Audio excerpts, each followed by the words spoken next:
Ay, magandang gabi mga boss, mga kamping, mga kabunyog. O, salamat sa dumadagdag na subscriber no, mga boss. Sa mga gandang comments nyo. Mamaya magkulab tayo. Magbigay na naman tayo na reaction dito. Kay Atty. Enzo Recto na naman, no? Ha? One day ago ho ito eh. Sa kape at kwentuhan no, ni Atty. Enzo, no? Ang confidential at intel pan ni Digong mula to 2016 hanggang 2022. Pakinggan na natin si Atty. Enzo. Morning sa inyo, Jaime Gonzaga. Kumusta po kayo dyan sa Melbourne, Australia, kay Frankie Acosta? O yan ha. So ito, Magbibigay ho tayo ng reaction mamaya. hindi tayo nagpe-fake news ha. Hindi tayo nagpe-fake news. Pinapakitaan natin ng resibo. So ito, kasi nitong nakaraang araw, nasentro yung usapin kay Sara Duterte. Pero gusto kong ipakita sa inyo na kahit si Digong, nung buong panahon na presidente siya ng Pilipinas mula 2016 hanggang 2022, ang tindi ng confidential at intelligence funds niya. Isa-isahin natin yan. 2016, 2017, 2018, 2019, 2020, 2021, 2022. At ikumpara din natin maya-maya. Panahon ni Gloria, ilan ang confidential at intelligence funds? Si Pinoy, ilan ang confidential at intelligence funds? Kay Duterte, ilan? At kay Marcos, ilan? Yan, di ba? Ganyan, maganda yung ganyang pag-uusap natin. Bakit natin to naisipang pag-usapan? Kasi si Digong, pinagtatanggol niya yung anak niyang si Sara tungkol sa confidential funds. At sinasabi ni Digong, ang pinakakorrupt daw na departamento ng gobyerno ay ang Kongreso. Kaya tinitira niya si Romualdez. Inuulit ko, hindi natin pinagtatanggol dito si Martin Romualdez. Totoo naman, kahit ang Kongreso ay sobrang corrupt din, lalo na sila Martin Romualdez. Pero wag tayong madidistract. Gusto nating ipakita dito, wag nating palilibrehin si Digong. Ang ginagawa kasi ni Duterte, linilibre niya yung sarili niya, tinitira niya yung mga korupsyon ng iba. Parang ang akala naman niya sa ganun talaga si Digong. Kala mo malinis eh, no? Atty. Tuloy. sarili niya, hindi corrupt. O ito, panoorin niyo itong mga sinabi niya. Mga kabunyog. Yan naman. Kayo ang maraming pinaka. Alam mo, pag mag-liquidate ka, ano yung asking? Mag-liquidation tayo and you will find out what is the most rotten institution dito. You will find out its Congress. Yan. Galit si Digong sa Kongreso ngayon. Sa Kamara lalo na, kay Martin Romualdez. Kasi nga, tinanggalan ng confidential funds ang kanyang anak na si Sara. So ang binibira ngayon ni Digong, nagsasalita na naman ito, itong sinungaling na to, ang sabi ni Digong, mga kabunyog, sabi ni Digong, mag-audit tayo at makikita natin ang pinakakurap na departamento ng gobyerno ay ang Kongreso. Ito yung sabi niya. Kayo ang maraming pinaka. Alam mo, pag mag-liquidate ka, ano yung asking? Mag-liquidation tayo and you will find out what is the most rotten. Kala mo talaga, napakalinis niya eh, no? Woo! Institution dito. You will find out its Congress. Ayan. Tayo, sa ngayon din tayo, ang Kongreso corrupt. Tawa na naman si Atty. Pero wag kang palilibre, Digong. Pag-usapan natin yung confidential funds, mga kabunyog ni Digong. Ito muna. Mayroon bang confidential funds nung panahon ni Arroyo? Ito mga kabunyog. Nag-research tayo. Kasi ayaw nating mag-discuss nito na wala tayong resibo. Yan. Confidential and Intel Funds, CIF. Panahon ni Gloria, hindi siya tinawag na confidential at intelligence funds, pero parang ganun ang gamit doon. 600 million. Si Pinoy, 500 million. Pinoy. Si Duterte, sa isang taon lang, nung pumili kasi ng taon pumili dito ng taon, Si Gloria halimbawa, 2010, 600 million. Si Pinoy, 2016, 500 million. Si Duterte sa isang taon noong 2021, 4.5 billion. Si Marcos sa 2024 proposed budget, 4.56 billion. So nakita nyo, kaninong administrasyon biglang lumubo, kumirit ng napakataas ang confidential at intelligence funds kay Digong Duterte. At tingnan natin taon-taon. Tingnan natin taon-taon mga kabunyog. Ito ang taon-taon kay Duterte. Yang kulay red, yan yung confidential funds. Yang kulay green, yan yung intelligence funds. Okay? Simulan natin sa 2016. Yung nasa pinakataas, 2016, ang confidential funds at intelligence funds ni Digong ay 517 billion pesos. 2016 po. Noong 2017, 2018, 2019, tatlong magkakasunod na taon, biglang tinaasan. Taon-taon naging 2.5 billion. Kalahati nun, yung pula, confidential funds. Yung kalahati ng 2.5 billion, intelligence funds. O yan. So, mula 2017, 2018, 2019, taon-taon, 2. Marami ho akong babasahing comments, ano.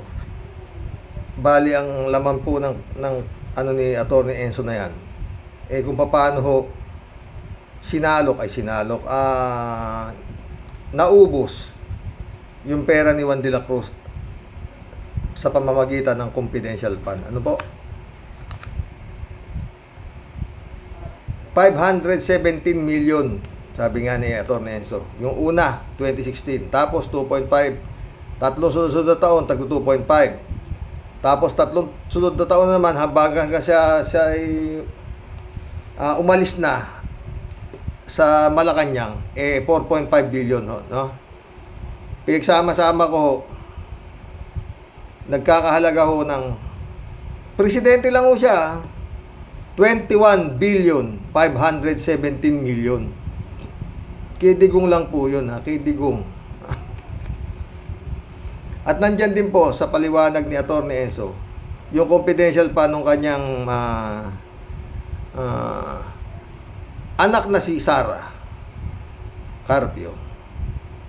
Sa loob ho ng 6 na taon na pagiging mayor ni Sara, nung unang taon 144 million, pangalawang taon 294 million, pangatlong taon 420 million, pang-apat 460, pang-lima 460, pang-anim bago siya naging vice-presidente 460 million. 2 billion, pinagkwenta ko na naman maski paano, marunong ako ng arithmetic 2 billion 238 million. Pag pinagsama ninyo, yung sila kanilang mag-ama, yung kanilang nasalok, ang kanilang confidential fund, 23 billion 755 million. Noon hong mayor at presidente si Digong, mga boss, 23 billion 755 million. Panginoon, wala pa ho dyan, hindi pa ho nakakwenta yung kung magkano ho yung kay Congressman Pulong Duterte, kay Mayor Baste Duterte. Panginoon, wala pa ho dyan.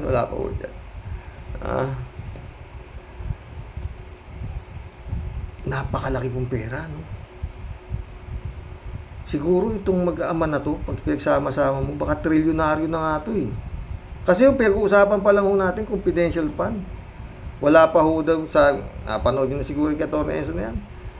Yung sa Parmali, yung sa Malapaya, at kung saan-saan pa. Sweldo pa ng presidente, confidential fund pa lang ho, pinag-uusapan natin dito Wala pa ho yung sweldo. No. Yung kay His Excellency, 10 billion 10 billion yung kanyang budget niya. Sa 10 billion, 4.5 billion na naman ang kanyang confidential fund doon. Oo. Bali, meron siyang kalahating, meron siyang, para siguro sa sarili niyang expenses, meron siyang 5 billion din, no?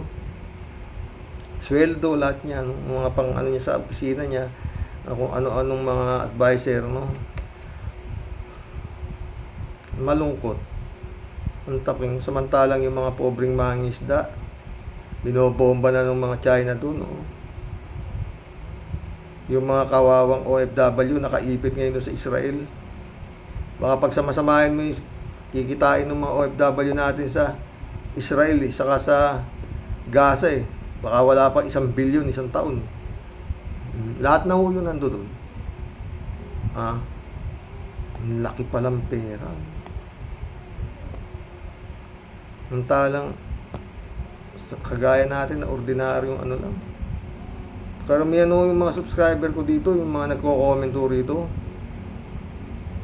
baka iilan lang ho ang milyonaryo pa dyan Pero baka wala pa hong bilyonaryo, no? Kasi para ka pala makahipo ng 1 billion, kailangan meron kang 1,000 milyon. Itong hirap isipin. 1,000 milyon para ka maging 1 bilyonaryo. Samantalang itong Duterte,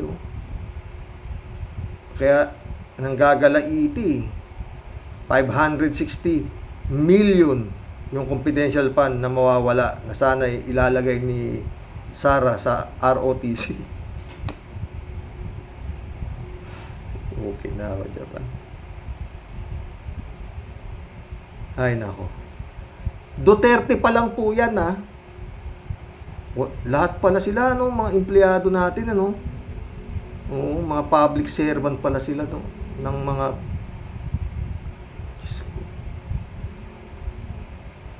yung mag-ama pa lang, nung ano lang ito, presidente si Digong, matagal ho siyang, matagal ho si Digong sa politika, matagal siyang mayor, wala pa ho yung kinikwenta natin dito bilang mayor si Digong, presidente pa lang ho siya. Diba, tagal-tagal nilang nagpalit-palit mag-ama sa Davao. Mayor si Digong, mamaya si Digong, vice mayor naman si Digong, mayor naman si Inday, no? Lord, Panginoon, ano na?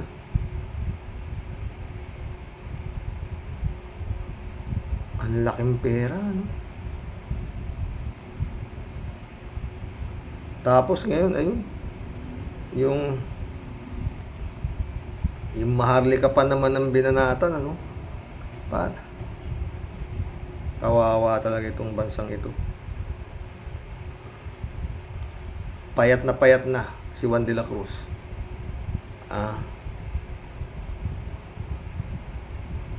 May pag-asa pa ba dyan?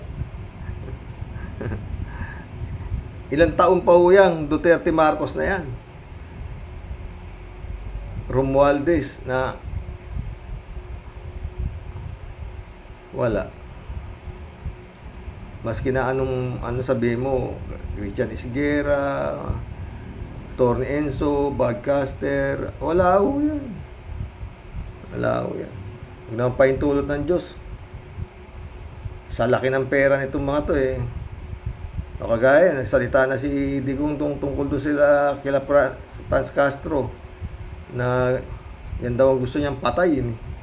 Yung mga komunista sa loob ng Kongreso dahil yan nga sila Franz Castro ang sumilip ng confidential pa neto sila kanyang anak na si Sara Carpio, no? Wala ho, nakapanlambot, wala, pag ganyan wala na din. Yun ang laki ng pera nitong mag-aama na to. Kaya ho nitong ibaligtad lahat. Talagang magpipresidente ito sa totoo lang. Nangyari na nga nung nakaraang eleksyon, di ba? O, di ba?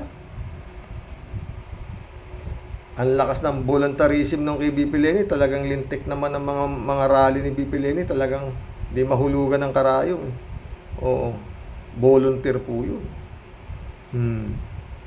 At marami pong nagulat. Isa na si Senator Drilon. Yan ang mga nagulat eh. Ngayon lang daw siya mula siya nang naging politiko. Ngayon lang siya nakakita ng ganong kalaking rally na dumadalo ang mga tao para makita lang na magsalita ang BP Leni. Ha? Talaga naman maski ako, ngayon lang ako nakakita ng ganon. Oo. Sa tagal ko na rin nung nag-aano ng mga ganyang rally-rally na yan eh. Oo. Karamihan, nakakakita naman tayo kagaya ng rally nung kay His Excellency, bayad naman. Kitang-kita nyo naman kung paano magkabayaran eh. Nagpapaluan pa. Nagbabatuan pa ng sili eh. Lord. Lalo ngayon, pagka tumakbo yan, wala. Kaya takot sa kanya eh. Di ba? Nagsasalita naman siya. Yun daw ang gusto niyang patayin. Ang galing ko nung Christian Isguera. Ang galing po. Lahat. Ang galing. Ang gagaling ko talaga nila. Kaso nga eh. Ang tao eh. Kung minsan ewan. Tignan niyo yung mga views. Ang gaganda ng mga ano na yan ha. 38,000, 20,000, 12,000, mga ganyan ang views eh. Pero yung yung pugong biyero at saka yung yung mga maawain na tumutulong dun sa mga nandun sa kabundukan na mahihirap. 1 million eh ang views eh. Nagbibigay pa, pinapasalamatan pa yung mga mabait na mga kababayan natin na tumutulong, na naaawa doon sa mga pinupunta nilang mga mahihirap sa bundok.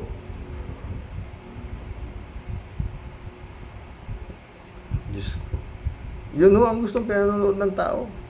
Yun ang mga maawain. Kamusta kayo? Sabi noong kinakamusta eh, butas-butas yung bahay. Kawawa naman kayo, kumain na ba kayo? May dala akong bigas. Ito pera. Bili ka Yun ang gusto ng tao. Papatayuan ng bahay. Yung bahay, tatayuan siya ng kubo na ang bahay, yung bubong ay naging yero. Tapos salamat dun sa mga nagbigay ha. Diyos na ang bahala sa inyo. Hindi ko kaya gawin yan. Dito na lang po tayo, magkasama-sama tayo. Mag-collab na po tayo mga boss. Siyempre, yung mga mahihirap eh. Pag nabigyan mo ng 1,000, bigas, talagang ang tingin sa'yo, hulog ka na ng langit eh, di ba? Pero nagpapasalamat naman din ho ako. Talagang marami po tayong mga kababayan na handang tumulong sa mga ganong klaseng sitwasyon. Sa mga mahihirap na mga nandun na sa kabundukan na talagang mga lumad, mga ganon, mga katutubo, yun nila eh, na pinupuntahan nila eh. Pero yun nga, ang dami dito sa Kapatagan, ba't mamumundok pa kayo? Ano ba naman? Ang dami dito sa Kapatagan, di ba? Gaya sinasabi ko, itong YouTube, marami kanya-kanya rito. May sexy dito, sexy sasayaw-sayaw na gano'n, kalahating milyon ng views eh, Pero yung matungkol ho dito sa tungkol sa mga Christian Isguera, mga ganyan, konti lang ho nanonood, Kaya, ewan yun ang tao eh. Kalat ni Baya, shout out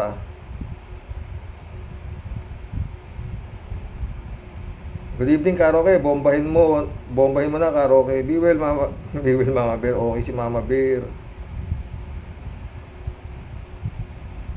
Akira Milo, shout out. Good day, sabi ni Kalat niya.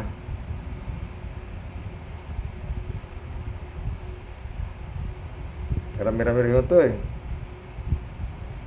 Kalat niya ulit. Tumatawa siya. Sobra pa sa nakabatak ang mga banat.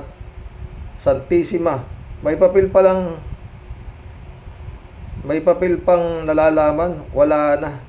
Si Gongs D, di ba? Ha?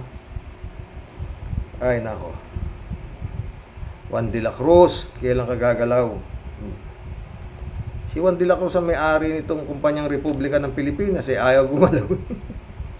Payat na. Kumbaga sa baka si Juan de la Cruz, wala nang gatas, talagang sinasaid pa. Christian Chengnak, shout out ang galing naman po kasi ni Attorney Ricky Enzo. Kahit nga po ako, always nanonood po sa kanya. Pag puro asungot po ang picture niya, yun nga, hinihinaan ko po. Saka ko nilalakasan pag si Attorney Ricky na ang nagsasalita.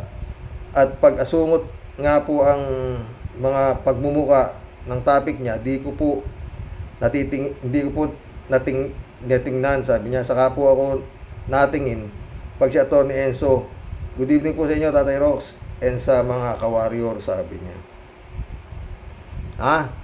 Raul Villanada, shout out. Greetings, Kuya Rox. Walang bangkarote. Wala, bangkarote na sa katwiran si Digong nyo. Hindi kapusta-pusta ang katwiran nito. Sinungaling na matanda. Walang sawa sa pera, Kinawa dyan. Raul Villanada ulit, Ang ROTC ay pang koleyo, hindi pang high school. Ched ang may problema dyan, hindi DepEd. Mabobola ba ang katulad natin dito sa Roque Avenue? Ewan ko nga ba sa ano. Jane L, shout out Correction, sabi ni Dots. Di pala ROTC, Boy Scout pala. Hindi si Jane L. User, shout out. Nag-aabogado sa anak niyang abogado. Spokesperson ng BP ang dating presidente. Ikaw na At love sa tatay yan, love sa tatay. Kita mo naman hanggang ngayon, hindi pa tinatapon yung apelyidong Duterte. Carpio na siya, di ba? Asawa niya, Carpio. Basta Duterte ako. Na akong pakialam sa yung apelyido mo, Perde San Juan, shout out. Good evening po, Karoke. Tama lahat ang sinasabi ni Torne Enzo tungkol sa confidential fund ni Sara. At naalala ko pa rin ang sinabi ni Ka Percy sa Lapid Fire noong nabubuhay pa, na lahat ng sasabihin ni Duterte ay kabaligtaran. Ang daming problema sa edukasyon, kulang ang mga guro, rooms at building at iba pang pangangailangan ng mga batang mag-aaral.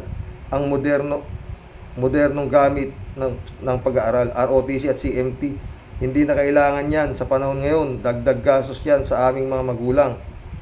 At higit na bigyan pansin ay yung paghubog sa kaalaman, kaisipan at pag-aaral para hindi maging mangmang ang kabataan, maging matalino. God bless po. Tama ka dyan, Ferdinand, diba? Baka sagot nila yan, dito, baka sila naman na magsusupply ng uniforme sa sapatos sa ROTC. Dahil kikita na naman sila. Annalyn Flores, shout out. Akala ko ba gagamitin sa paghahanap ng mga NPA? Now naman, ROTC naman. Ano ba talaga? Hindi. Annalyn. Para nga naman mahubog sa mamarcha yung mga... pero teka, ROTC nga malayo Ched ang nakakasakop dun Ano ba naman Digong? Sumagot si 3J Shop. Ayaw nga halatang hindi nag-uusap ang mag-amang ito. Dapat nag-meeting muna sila kung ano ang sasabihin sa media. Nagmamadaling dumipensa sa anak nang hindi nag-iisip. Hay, sabi ni 3J Shop. Minsan din naman yung kasinungalingan nyo, dapat synchronize na pag-ahalata kayo Nag-ROTC ka ba, Jane? Ano ba yung May ROTC. Ano ba tawag sa ROTC ng babae? Ano to? Libay. Adelto, welcome to the club, Libay. Ingat lang, si attorney, alam naman natin na berdugo yan si Digong. Ayaw niya nang tinitira siya. Yun nga, Libay eh. O, kaya ako, sinasama ko si attorney sa ano eh. Sana wag naman. Malupit na rin kasi mga banat ni attorney. Tsaka to si Badcaster, sa totoo lang, malulupit talaga. Oo. Yeah. Nelson Batalones, shout out. Nakakahiya. Pera ng bayan ang pinag-aagawan. Akala mo may patago sila. Di nyo pera yan. OMG, palusot. Di naman uubra yan. Mababaw yan. Yes to DND. NPCG at iba pa. Sheila Santos, shout out Sabi ni Sheila. Binubudol na naman tayo ng Kanurnato o Karox. Kung ano-ano na lang dahilan na sinasabi, mga buwisit. God bless Karox, sabi niya. God bless Sheila.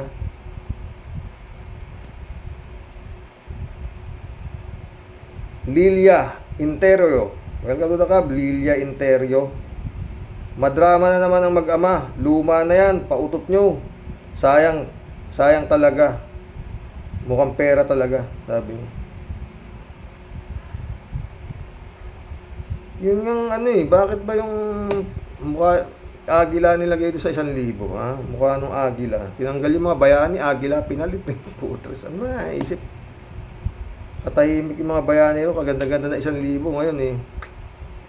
1,000 eh, parang play money eh. Ramon Valencia, shout out. Good morning night, bossing. Tabogo na lang at engot ang naniniwala sa mga sinasabi niyan. Dami kasing tabogo sa kaengot eh. Wala rin gamot yata dyan eh, sa tabogo, sa kaengot. Tsaka tanganisim, ha. Librado Ludovico, shout out. Blessed morning po, Karoke, and to all Rocky Warriors watching from Edmonton, Alberta, Canada. God bless po. Stay safe and healthy. Sinong lulukohin mo? Maglukuhan na lang kayong mag-amang magnanakaw, buitre. Galit. Ay, taulo. Sumagot si Elizabeth Iscareo. Kitang-kita naman na niloloko lang tayo ng Digong na yan. Akala niya marami pa ding maniniwala sa kanya. Hoy, sumuko ka na sa ICC para matahimik na ang bansa namin at tingin ko sa iyo ang salot sa bansang ito. At tingin ko sa iyo, ikaw ang salot sa bansang ito, di ba, Sir Rox? Sinabi mo. Ano pa nga ba? Ha? Elizabeth Iscareo ulit. Sir Rox, masyado pumapapil lang ang tatay ni Sarah na yan. Baka umiiyak at tumakbo ito sa kanya. Kaya ayun, at nagpapapress pa para lang saklolohin ang kanyang spoiled brat na anak. Hay, mas lalo lang silang nabubuking. Nakamping-kampi siya sa pagnanakaw sa kaban ng bayan. Kasi nga, same feather sila. Kung ano daw puno, siya din ang bunga. Wala nga naman. Buti nga lang, hindi ka mukha ni Digong si Sarah, di ba? Malakas ang dugo ng ina. Ano? Lord. Elizabeth Iscari ulit. Dagdag comment ko pa po dito kay Digong. Wow ha? Kailangan daw ipa-audit ang mga congressman kung saan daw dinala ang pondo nila. Bakit sila lang? Di ba dapat i-audit din nila yung last administration kung bakit tayo nabaon tayo sa utang? Yung Parmali case, yung mga laptop at confidential pa ng anak mong si Sarah noong mayor pa siya. Sobrang laki nito. Di ba dapat din itong imbestigahan at i-audit kung saan napunta? Tapos nagmamalinis ka dyan. Digong, hay, nako. Mainit ang ulo ni Elizabeth Iscari.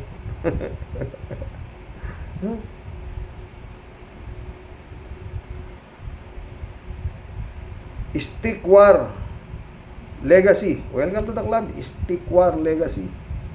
Halatang halata na mahina ang mga Duterte. Malakas lang mangbuli, piling magaling, pero yung pala itlog, bugok pa. Nga eh. Marami mong napaniwala ang may ano yan, ewan. Rolando Cruz, shout out. Puro kasi nungalingan lang mag-ama na yan. Ako tapos ng ROTC, walang confidential pa noon. Ang tanong, yung mag-amang yan, nabusog sa confidential fund sa loob ng mahabang panahon nila sa gobyerno. Totoo. Correction, Rolando Cruz, hindi mag-ama, mag-aama.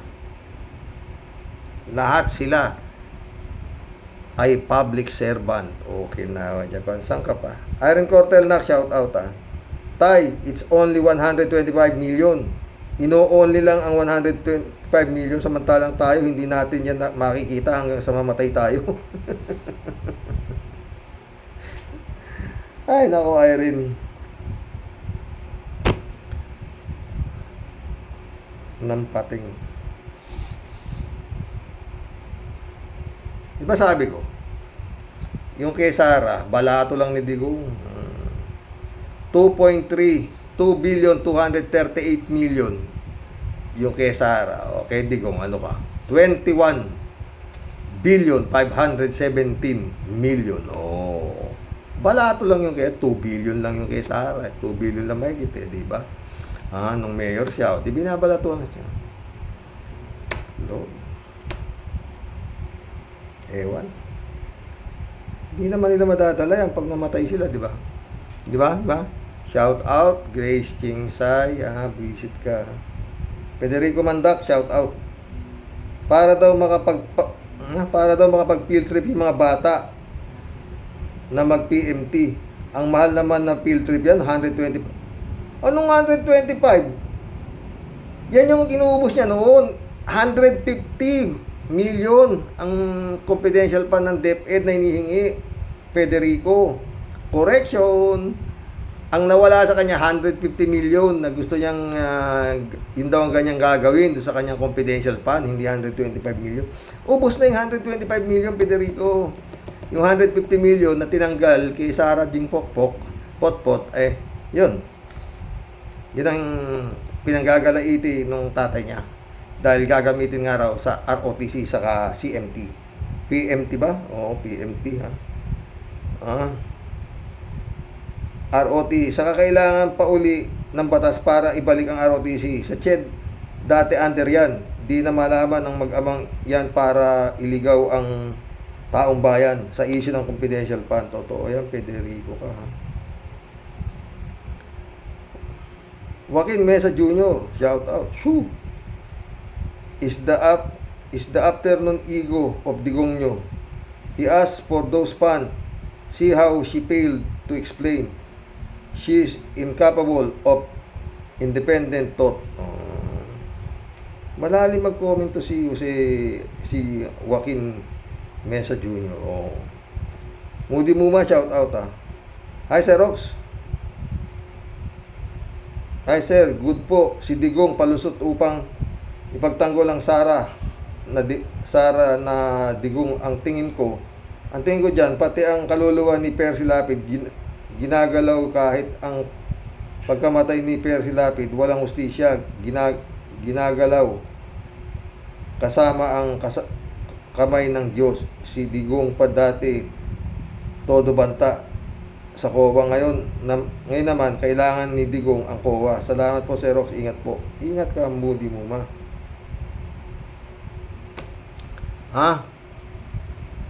David Alvin Mendoza, shoutout. Hi kay Rox at sa mga Rocky Warriors. Magandang gabi po sa lahat. Gunggong talaga yung mag-ama na yan. Tama si Tony Enzo. Wala pang batas. Nagbabalik ang ROTC. Nauna na silang magpondo para doon.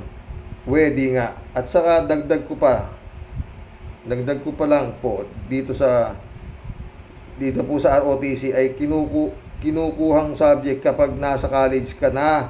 Bakit po pinakikialaman ng mag-ama pati CHED at di nasakop ng DepEd sa pagkasugapa sa salapi? Di na tuloy makapag-isip ng maayos. Ba't nga kaya yung naisip ni Digong na invento yun, para sa ROTC, Okinawa, Japan? Lord.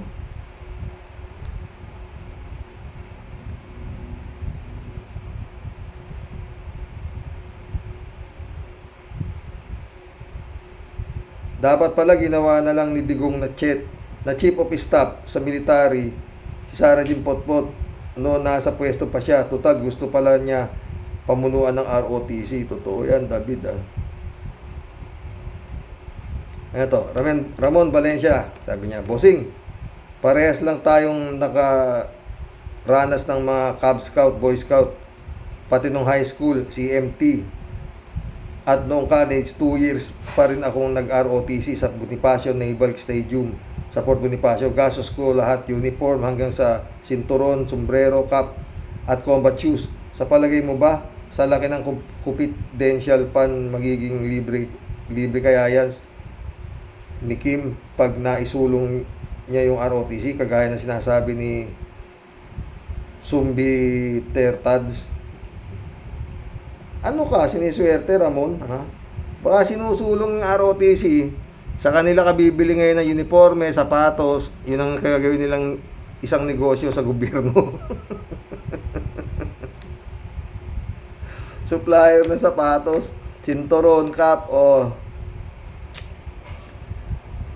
Wala. Ay, Lord. Erlinda Aquino, shout out ha.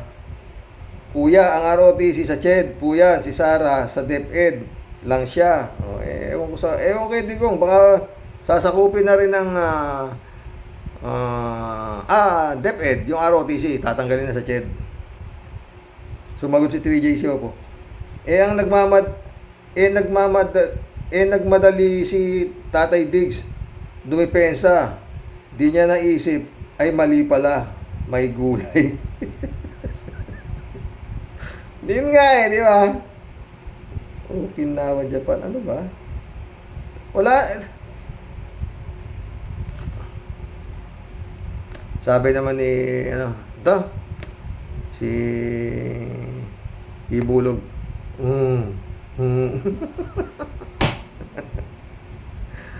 Ay, Juan de la Cruz, gumalaw ka. Elizabeth Iscaria ulit to. Shoutout Elizabeth Iscaria. Good evening, Sir Rox. Ayan, magsalita na naman si Digong na ama ng Sara na yan.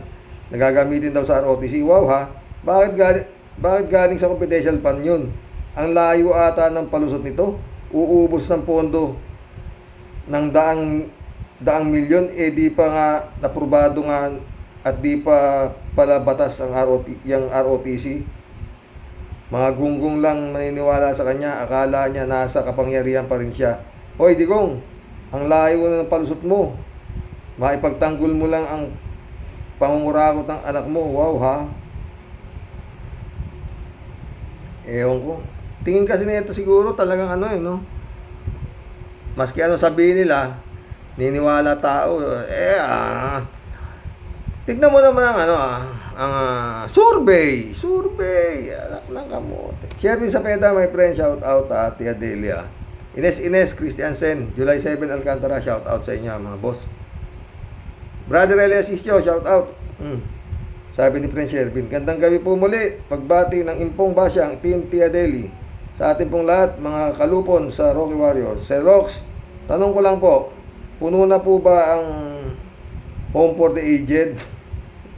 Di po ba dapat yung aking mga tropang Ingkong at Kibulok, doon na po sila namamahinga at pakuya-kuya-kuy na lang sa may duyan sa ilalim ng puno ng mangga?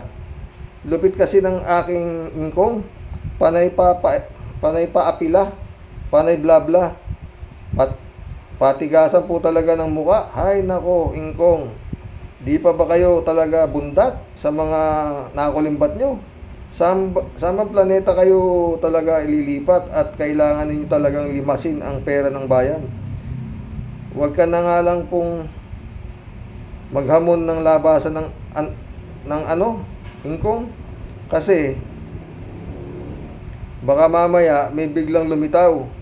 Pera pala ng Parmali, tiklo, patay tayo dyan. Simpleng na lang po natin si Rox, ligwak ang padrama effect ni Ingkong. Siyempre pa, sino ba ang kakampihan niya kung mas nananahimik na lang po sana siya, di na siya nakikisawsaw? Baka po may buti pa siyang nagawa. Totoo yan, di na lalo pang pag-inita o maungkat pa yung kanilang mga di maipaliwanag na mga kababalaghan. Totoo yan ha. Delica. Pahid ng pahid lang kasi tayo na ingkong ng gamot na rayuma. Huwag na po tayong mag-ambisyon, makabalik sa politika. Makabalik pa ulit. Ano, number 1 sa survey yan. Kala mo, Tia Delica, sa pagkasenador, ha? Tingnan mo, ha? Yung ginagalit si Dutz, mamaya, Senate President pa yan, eh. Okay na ako dyan. Sa dami ng kwarta niyan, walang imposible. Ay, Lord. Tignan mo si Harry Roque, saka si Panelo, o, tignan mo, o. O, dati, matatalino yan, o, ngayon, tignan mo. Nagtanga-tangaan na sila. O, di ba? Kwarta pa sila. Ewan. Tuloy natin. At huwag po tayong sobra sa masyadong gahaman, ha? Tandaan mo, Ingkong, lahat ng sobra ay masama. Ikaw din, di mo naman yan madadala kung saan ka man dadalhin ni Taning sa iyong paglis dito sa mundo. Nabalot po ng sobrang kadiliman dahil sa mga halang po ang bituka na tulad ninyo, mga Ingkong. Muli po, bago pa po ako habulin ng hambalos ng aking mga kalupon sa haba na naman ng tanya ko. Impong Basyang ay lalayas muna po. Hanggang bukas po muli ang inyo pong lahat na umaasungot naman pero tunay pong nagmamahal. Ito po ang inyong buwisit na Tia Deli. Good night po, Sir Rox.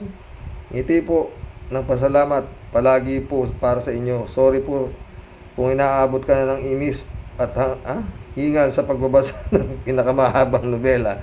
Kasaysayan na babawi po ang inyong impong. Ikaw naman.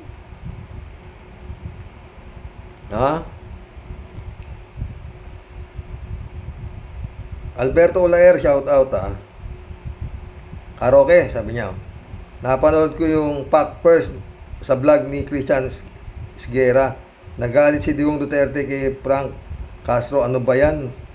Sila, kumusta ang sarap patayin, sabi nung kausap ni Christian Siguera, Pilipina, na member ng ICC. Hindi na siya presidente, pwede na siyang idemanda, Karoke. Problema nga, wala nga magdemanda eh. Si Gordon nga, hindi siya dinidemanda ni Gordon eh, diba? Kalaban niya si Gordon sa Parmali, sabi ni Gordon, pag hindi ka na nakapwesto, ano ka? Wala, asa si Gordon? Wala. Rodolfo de la Cruz, shout out. Dapat itong mag-amang Duterte, dalhin ito sa Israel.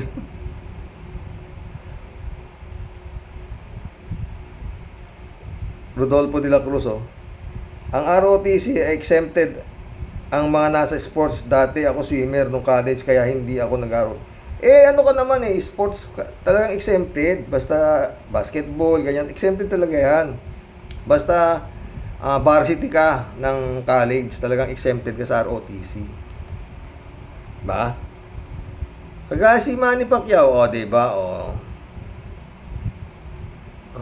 Taas na rango nila, kada mananalo si Manny Pacquiao, napopromote siya sa military, di ba?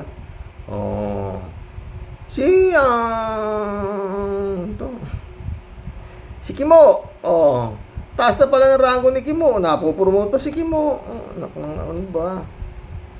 Kawawa naman itong mga nagsunog ng kilay ng mga PMAer, no? Bago ka maging ilang taon kang mag-aaral sa PMA bago ka makatikim ng second lieutenant na ranggo. Wisit yan. Pag naging bata ka ng presidente, ito si Bato. Ewan ko nung naging presidente si Digong, 2 yata star nito, 1. Nilagyan siya ni Duterte. 4-star ka na. Wisit, ano ba?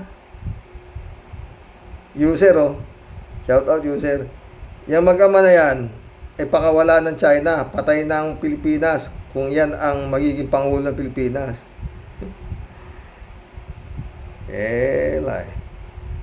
Nanonood si Juan de la Cruz, diba? Aris, shout out Aris, sabi niya. Total, nasabi nyo na lahat ang tungkol kay Digong. Ako naman, ang napansin ko kay Digong habang nagsasalita siya tungkol sa ROTC ni Sara ay pakiwari ko may lumalagablab na apoy sa kanyang paligid. Ibang-iba ang boses niya ngayon.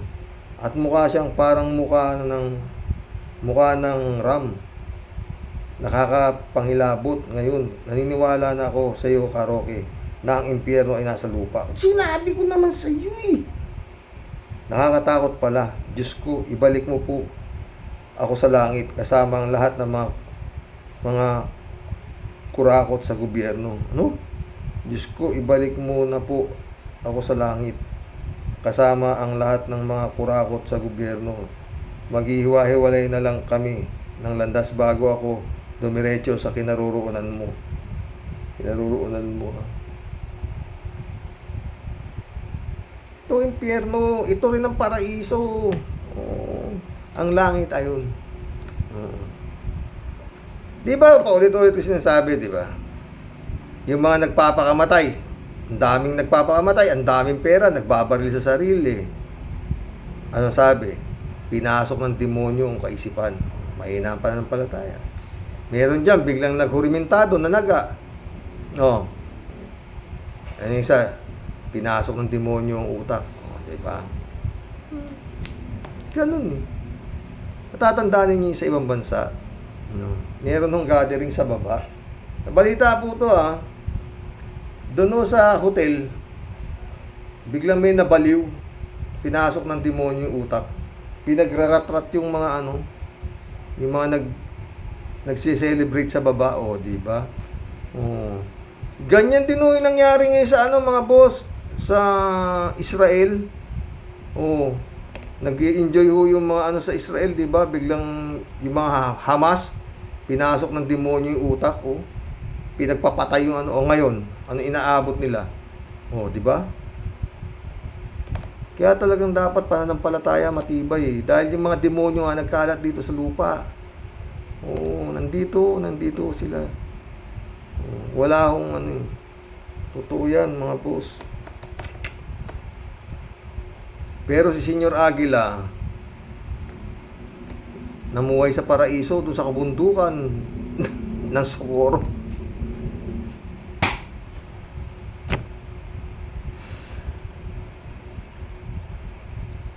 Demonyo yung mga yon, pinaniwalaan siya nitong mga tanga na siya ay ang reinkarnasyon ng Santo Niño.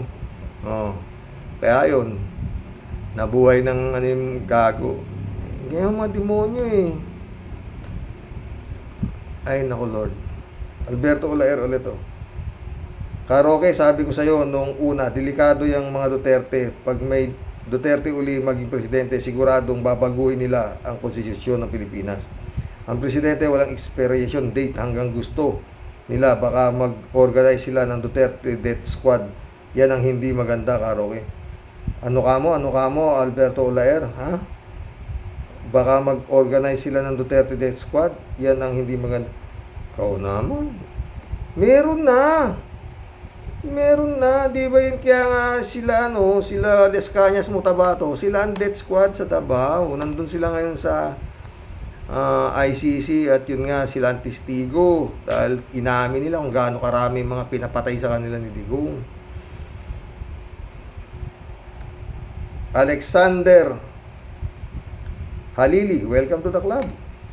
Sabi niya, yung ibinigay ni Sara na papel kay Katay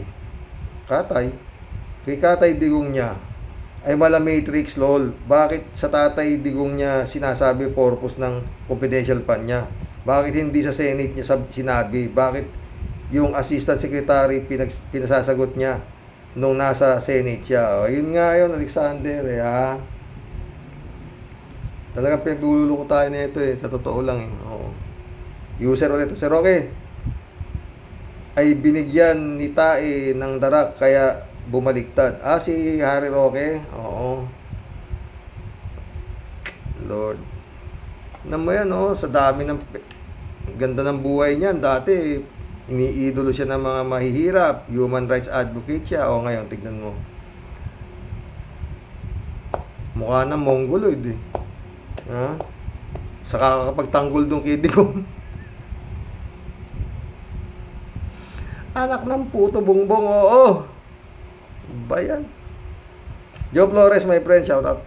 Menopause Nak, shout out. Very busy si Menopause, no?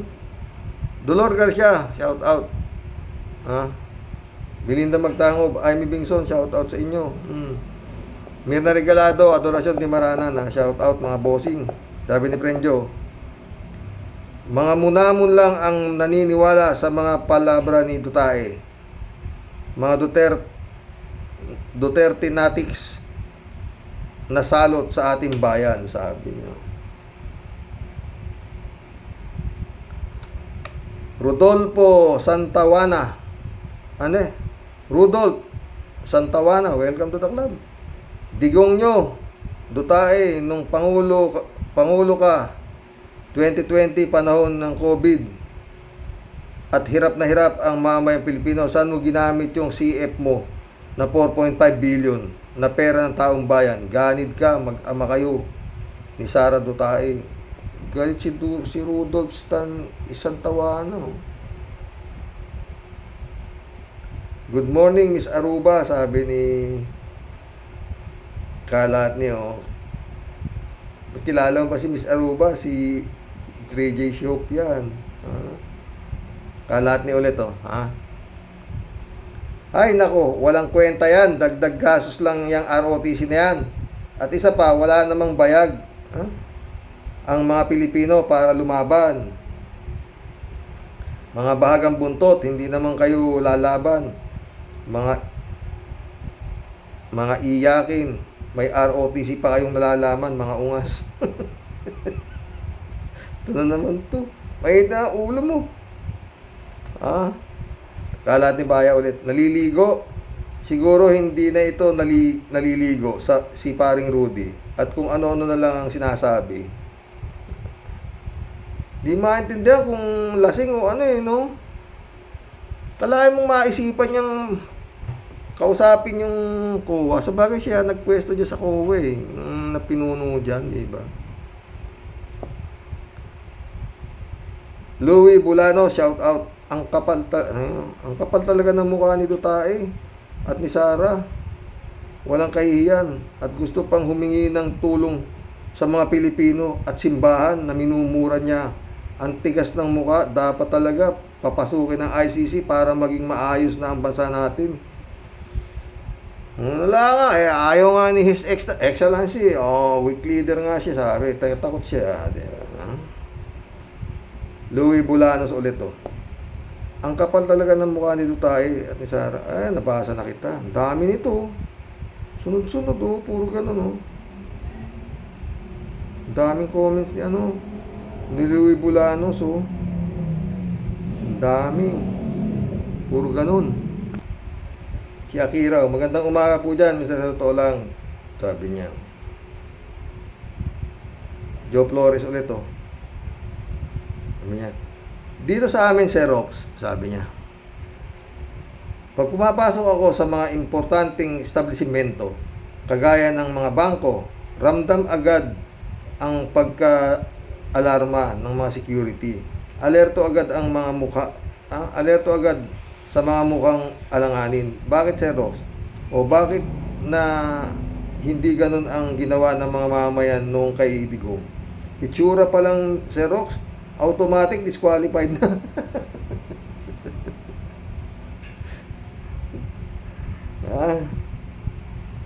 No?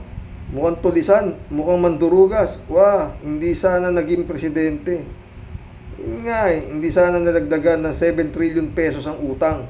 Di ba kayo natuto kay FPJ? Mga itsurang Digong ay bad guys, hoodlums, kaaway, binubugbog at pinapatay.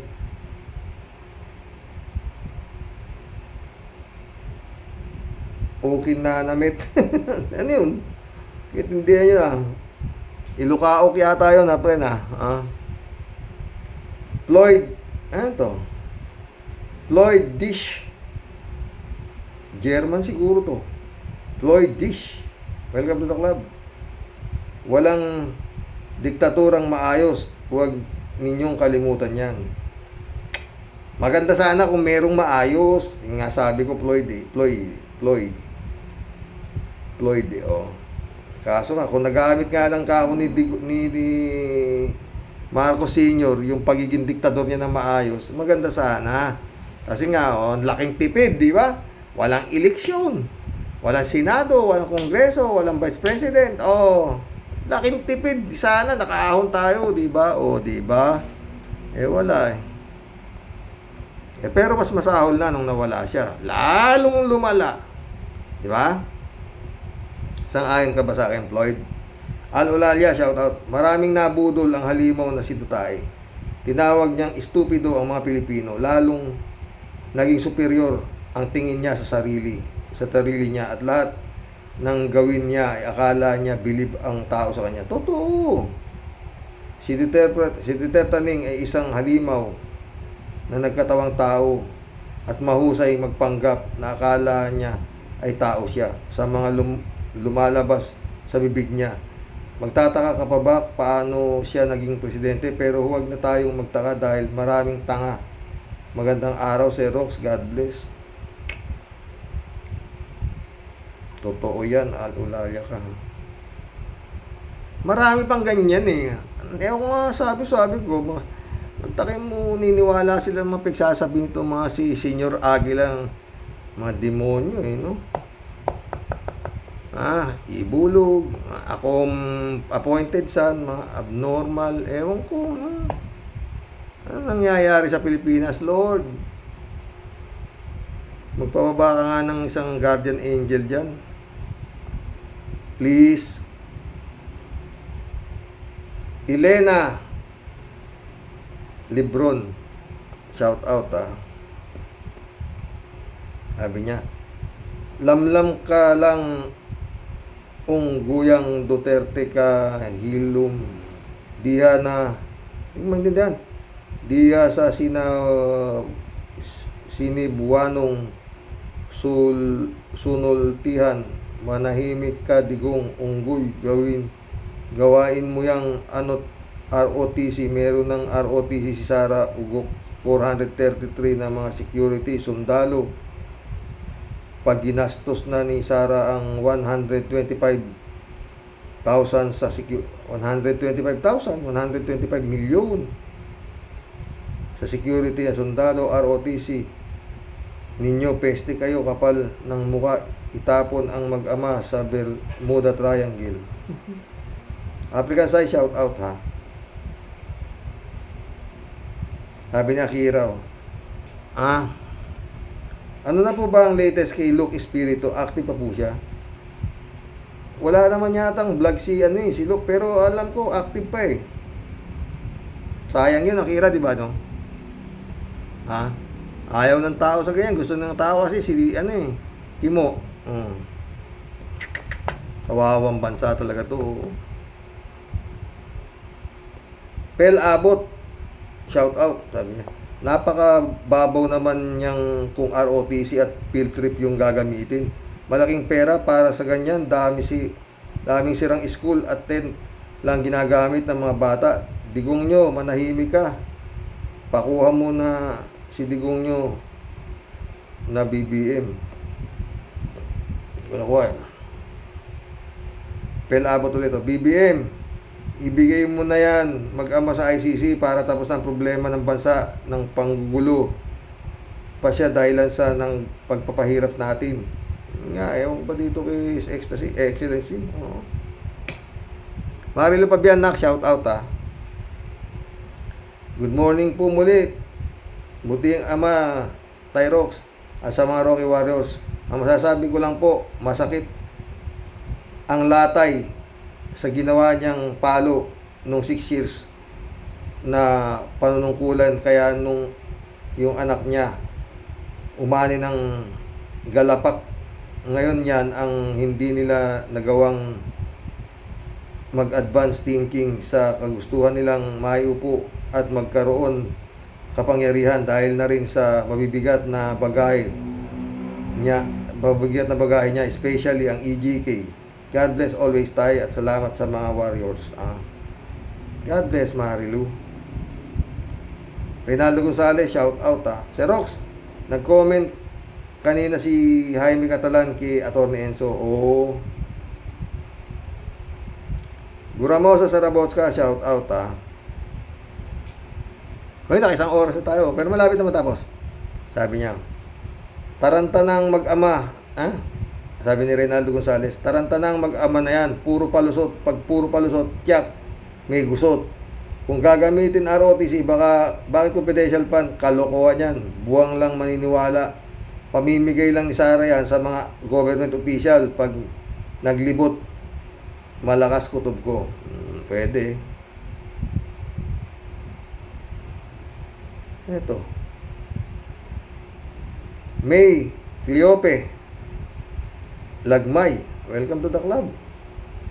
Sabi niya, pwede ba saan pa magmamana ang anak? Di sa amang magaling mambola, parehong kurakot. Sang ayon ako sa dyan, May. Rachel Isguera, shout out my friend ha. Sabi niya, eto, Cassandra Daisy, shout out ha. Please, no more Duterte.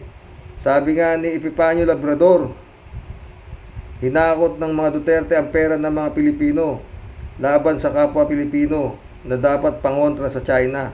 Bilyonaryo na yung pamilya na yan. Confidential pa ni Digongyo at 21 billion maliban sa mga scam niya sa Parmali, Manila Bay Reclamation, Trend at walang release at iba pa. Di sana marami na tayong warship at jet fighter pang protect sa mga Chino. Baka trilyonaryo nga yan eh. Kinikwenta pa lang natin nung presidente siya ha. Tsaka yung wala pa yung kwenta nung mayor siya ha. Tagal-tagal nila nagpapalitan niya sa Davao, di ba? Alberto Ulaer ulit. Karoke, ang kapal ng mukha ni Digong Duterte. Maghamon si Martin Romualdez. Pareho naman silang magnanakaw sa kaba ng bayan. Isampal mo sa mukha mo, Digong Duterte, ang lahat ng sinasabi mo. Isampal ang 4 times 2. 4x2. Nakapal ng tabla sa mukha mo, Digong Duterte. At tanggapin mo ang 2.5 billion pesos na confidential fund at kupit fund na ninakaw sa kaban ng bayan. Mga buhaya, nakanganga lagi ang bunganga. Mga pesting yawa, mga salot sa bansa natin, Karoke. Totoo. Patay tayo dyan. 3JC Hopo. Hello Sir Rox, tawa-tawa. ROTC daw, di ako na-inform. May batas na pala na implement ang ROTC. Sakop ba ng DepEd ang colleges at university? What Sarawan, Saragit, baka sasakupin na ng ang ROTC. Ewan. Ano kaya tinitira nito? 3JC po nito. Si Tatay Diggs naman, nilaglag si Sara Jim Potpot. Ba't mo naman sinabing ROTC, di pa pala batas ito? Di kayo synchronize ng anak mo, Tatay Diggs. Hala, mag-usap uli kayo ng anak mo at gumawa kayo ng correction at balik uli si Diggs sa programa niya at sabihin, ay mali pala, ROTC, Boy Scout pala. 3JC ulit to.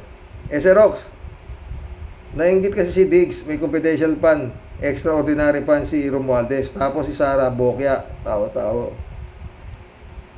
Sara, huwag kang mag-alala. Tawagan mo si Bongbong, hingi ka ng pasaload uli. Total, mahal na mahal mo naman siya, di ba? Sinabi niya yun. Alam mo naman, Apo, mahal kita. Maayos ka, Apo, ha? Ano? Christian Cheng, shout out ha. Sabi niya, yung palusot ni Dugong, at sabi pa po, Tyrox, ipinakita daw sa kanya ni Lechon Manok at Chara Carpio ang parang graph na nagpapakita if saan gagastusin ang diniman niyang Intel Pan. Ang babaw naman po talaga tay. May mga ROTC daw. Ano yun? Sa ganong kalaki na pera, dun lang mauuwi sa ROTC. Ano yun?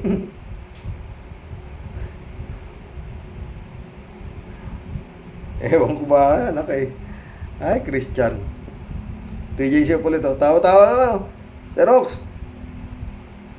Nagagalit si Harry Roque. Nabokya ang kanyang among si Sara Jean Potpot. Apektado siya kasi yung share niya ang pera na naging bato pa. Buti nga. Totoo Totoo yan. Christian Cheng ulit to. At nung ninasab po yung ni Duterte Praning, sinabi daw sa kanya na ipakikita tambaluslos niyang anak nga if saan mapupunta. Sabi ko po, Tatay Roque, bakit dun kay Duterte Praning sinasabi at pinakikita ang ipinaliliwanag niya ni Lechon Manok at Chara Carpio? Ang ganyang usapin, ang Kongreso at ang mga mamayang Pilipino ang nangangailangan ng kanyang paliwanag. Bakit ang hirap kay Lechon Manok ang ipinaliliwanag yun? Marunong nga siyang magpaliwanag sa ama niyang kapwa niyang demon. Bakit di niya magawang magpaliwanag on the spot sa harap ng hearing? Napapaghalata talaga na SD card fake BP President ng mga tambalos-los, sabi ni Christian. Christian Cheng ulit Tay, at least po natawa kayo sa last comment ko. Yung pinay-fake news ni Remulla X ang sarili niya at yung di ako susuko, marami ako, hanggang dito na lang lamang pong muli ang aking komentaryo. God bless po always. Tyrox, at salamat po ng marami. Basta magpataba ka, tsaka tayo mag-video call ulit. Mission accomplished mga boss. Nakapag-collab na naman po tayo Sana naging masaya kayo. Masaya ako sa mga comments nyo, sa totoo lang. Ay nako. Kawawa. Natatawa na lang tayo, no? Nga. Sa mga politikong na ang tataas pa ng kanilang mga pwesto, no? Lord.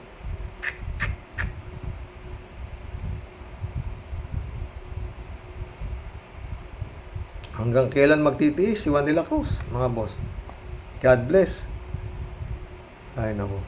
Hanggang bukas po. Ilang panahon na lang. Todos os Santos na naman, di ba mga boss? Good night.